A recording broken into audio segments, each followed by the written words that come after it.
No auge da guerra soviético-afegã, cerca de 6 milhões de mulheres e crianças fugiram para o exterior enquanto os homens ficaram para trás, para lutar.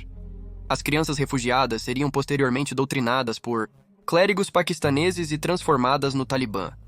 Uma década depois, os jovens do Talibã retornariam para casa para cumprir seus objetivos fervorosos por um Estado Islâmico. Vamos discutir a evolução social do Talibã. Eu sou o seu anfitrião Shirvan, e seja bem-vindo ao Caspian Report. Se você gosta do nosso conteúdo, curta, ative o sino de notificações ou deixe um comentário.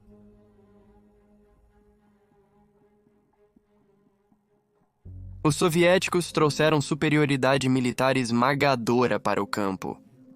Seus tanques, jatos, artilharia fizeram um trabalho rápido das forças anti-governo chamadas Mujahideen. No entanto, independentemente de como, apesar das vitórias soviéticas, estavam perdendo a guerra no geral. Os Mujahideen não tinham comando central, não tinham organização unificada para falar, e a natureza descentralizada significava que não havia como negociar uma solução diplomática. Eles nunca se envolveram em batalhas campais, lutando apenas em áreas onde tinham a vantagem tática. Os guerrilheiros, portanto, podiam atacar à vontade e recuar para as montanhas. Tanques e blindados soviéticos não podiam seguir em áreas elevadas, porque os caminhos eram desconhecidos.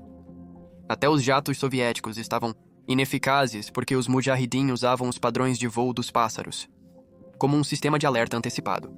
Quando um grande grupo de pássaros voava, os guerrilheiros sabiam que algo ocorria. Os soviéticos estavam lutando contra fantasmas, e na maioria dos confrontos se viam superados em manobras. No início do conflito, o exército soviético basicamente atirava em rochas e terra.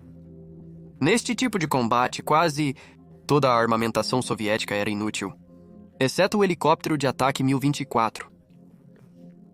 Sua armadura espessa poderia resistir a uma saraivada de armas pequenas, enquanto pairava no ar como um anjo e abatia combatentes inimigos com seu grande canhão rotativo. No entanto, uma vez que os americanos forneceram aos Mujahideen com mísseis terra-aérea Stinger, foi o fim do jogo. A economia estava definida. A produção de um Stinger custava menos de $40 mil, enquanto o helicóptero Mi-24 custava $10 milhões. E em pouco tempo, os afegãos estavam derrubando 1 ou 2 helicópteros por dia com essas novas armas. Meu amigo Griffin, do Armchair Historian, gravou um vídeo sobre o mesmo tema. Oi, Shirvan! Se você quer ver como essas armas foram posteriormente usadas contra os americanos, vá para o meu vídeo sobre as 2.000 invasões de 2001 no Afeganistão encontrada no canal Armchair Historian. Obrigado, Griffin! Em 1985, a liderança soviética percebeu que o esforço de guerra estava insustentável. No entanto, por mais difícil que fosse lutar contra os Mujahideen com suas novas armas, era ainda mais difícil identificá-los, pois eles se pareciam com outros afegãos do campo. A maioria das tropas Mujahideen eram agricultores e camponeses. Quando não lutavam contra soviéticos, aravam campos, organizavam casamentos e seguiam suas rotinas. Percebendo seu dilema estratégico, os pensadores militares soviéticos surgiram com uma nova doutrina radical. Desde que os guerrilheiros e os afegãos do campo eram indistinguíveis, ambos deveriam ser tratados como combatentes inimigos. O vencedor do Prêmio Nobel da Paz, Mikhail, concebeu um plano de êxodo em massa. Gorbachev. Nos anos passados, várias aldeias e industriais foram bombardeados. Os locais foram fechados, o gado foi abatido a tiros e minas terrestres foram disseminadas em terras agrícolas, etc. Muitas minas terrestres continuam lá, tornando a terra arável perigosa, um recurso precioso. Apenas no primeiro ano desta nova doutrina mortal, mais de 1 milhão de afegãos morreram. Talvez a tática mais cruel tenha sido a mina de brinquedo soviética. Foi criada para atrair crianças, mas só tinha força para mutilá-las. A ciência por trás disso era que as famílias feridas não seriam capazes de oferecer mais resistência. Foi esse tipo de guerra. O objetivo final era forçar a população rural a se deslocar para as áreas urbanas, que estavam sob controle dos soviéticos. A população de Cabul quase triplicou, mas a maioria dos afegãos, mais de 6 milhões, fugiu de sua terra natal para o Paquistão e Irã vizinhos.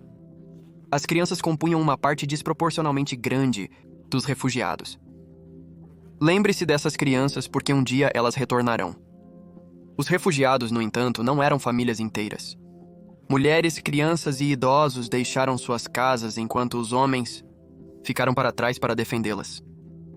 Quem quer que estivesse em idade de combate recebeu um rifle e foi apontado na direção do inimigo estrangeiro. Agora, os afegãos estavam acostumados com o combate, mas esse nível de guerra genocida era algo que eles nunca tinham visto antes. Para os afegãos, isso já não era mais uma guerra contra uma invasão estrangeira, mas uma luta pela sobrevivência. À medida que as famílias eram despedaçadas, o Afeganistão se tornou uma terra sem mulheres e crianças. Foi um marco significativo. Por mais patriarcal que seja a cultura afegã, os laços familiares amenizaram o comportamento machista. Os homens eram duros, mas também exibiam intuitivamente sinais de orgulho, afeto, generosidade e proteção. Sem contato com suas famílias, por anos, os combatentes afegãos se tornaram emocionalmente perturbados. A maioria dos guerrilheiros mujahidin estavam presos na companhia apenas de outros homens adultos, em condições muito severas e condições imagináveis. A guerra pode mudar homens, e no Afeganistão ela mudou milhões.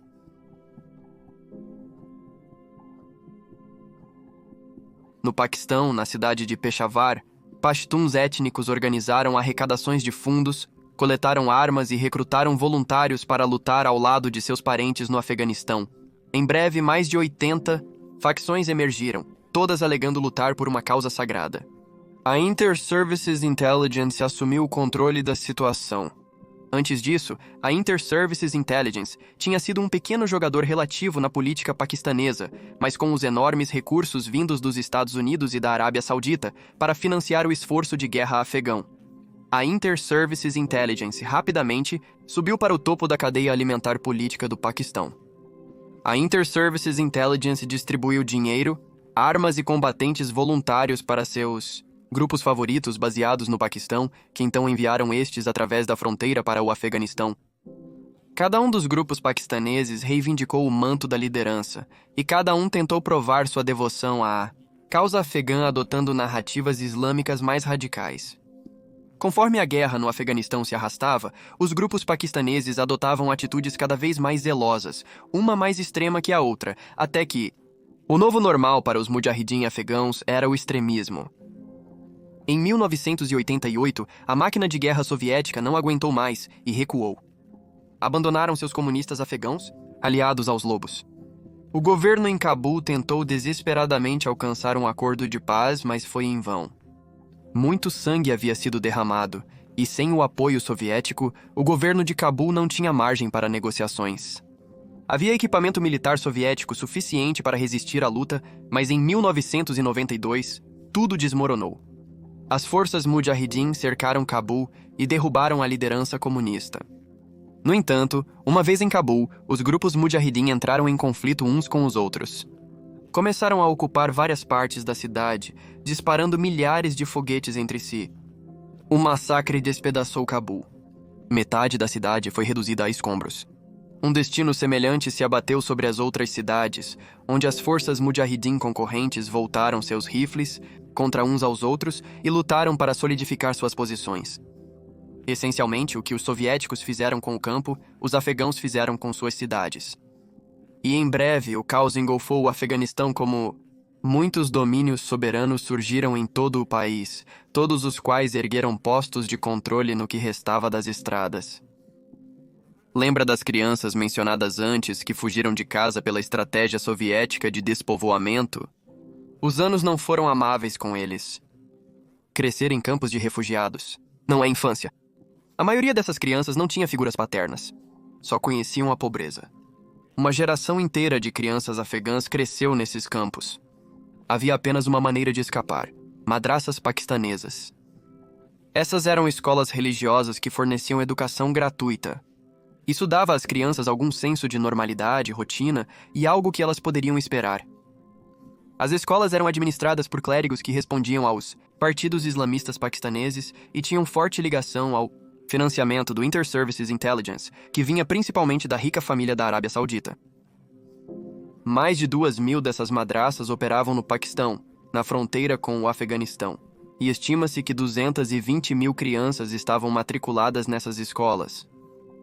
Agora você pode perceber onde isso vai dar. As crianças refugiadas estavam praticamente isoladas das notícias do mundo e foram doutrinadas na fé wahhabi. Fizeram os estudantes acreditarem que estavam destinados a resgatar o mundo do mal. O mal constituía qualquer coisa que não fosse familiar para eles.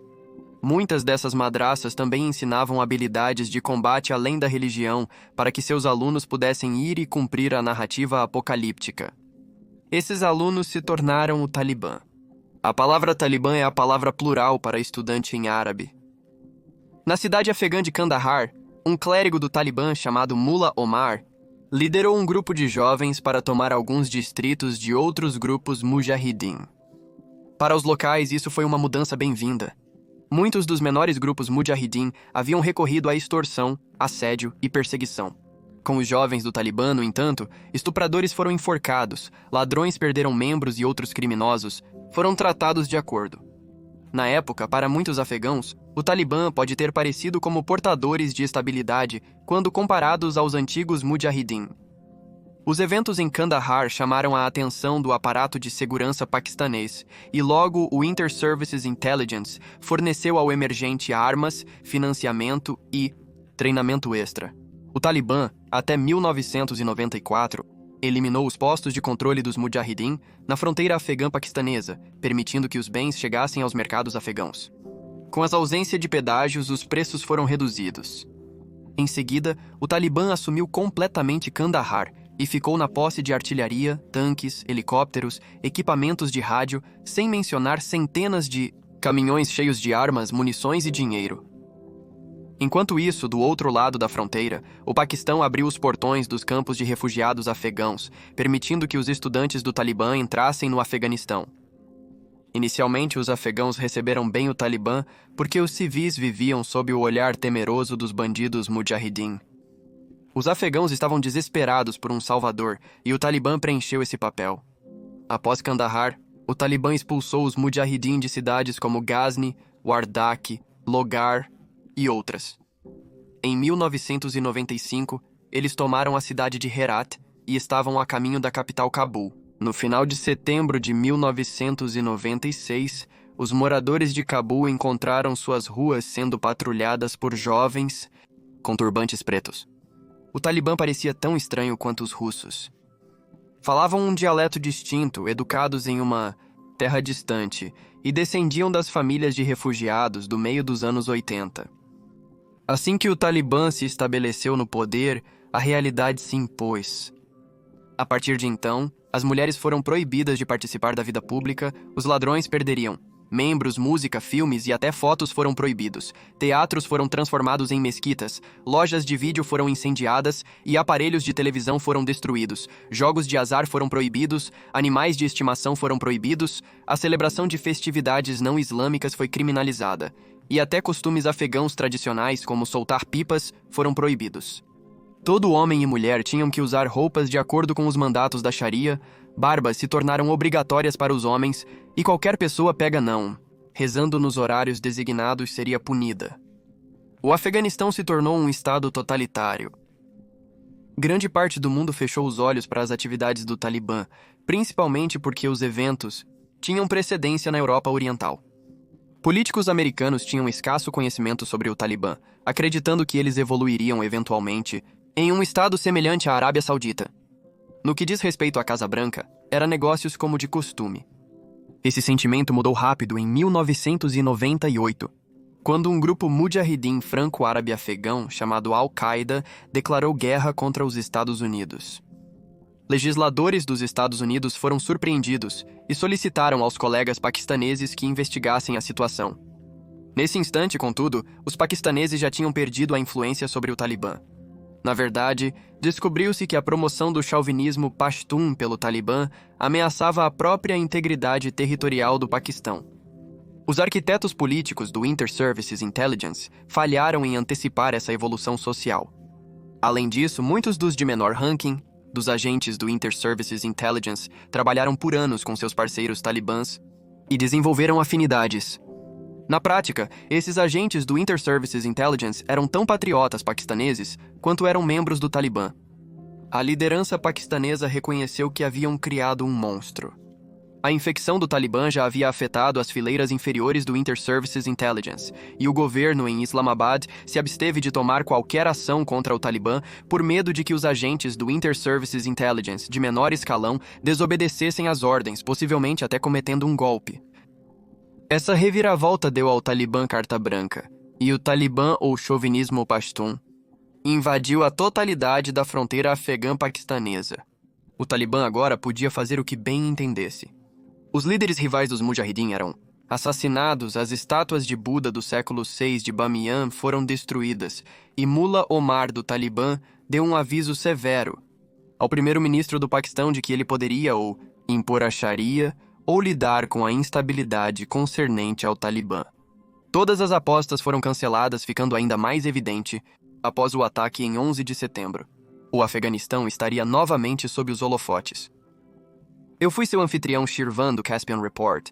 Lembre-se de curtir, ativar o sino de notificações ou comentar. Obrigado por assistir e assim por diante.